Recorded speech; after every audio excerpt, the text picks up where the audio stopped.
Spiderman ஒரு குழந்தையை காப்பாற்றிய தருணம்.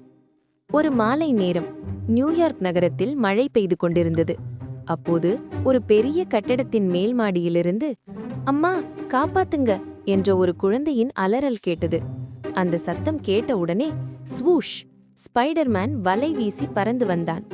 கட்டிடத்தின் ஓரத்தில் சிறிய பெண் குழந்தை தடுமாறி விழப்போகும் நிலையில் இருந்தாள்.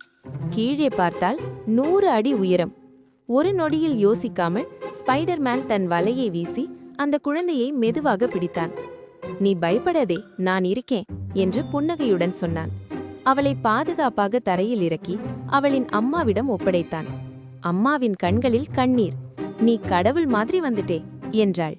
ஸ்பைடர்மேன் சிரித்துக்கொண்டே சொன்னான், பெரிய சக்தி இருந்தா பெரிய பொறுப்பும் இருக்கணும். அடுத்து என்ன நடக்கும்னு பார்க்கும் முன் அவன் மீண்டும் வலை வீசி நகரத்தின் மேலே பறந்து மறைந்தான்.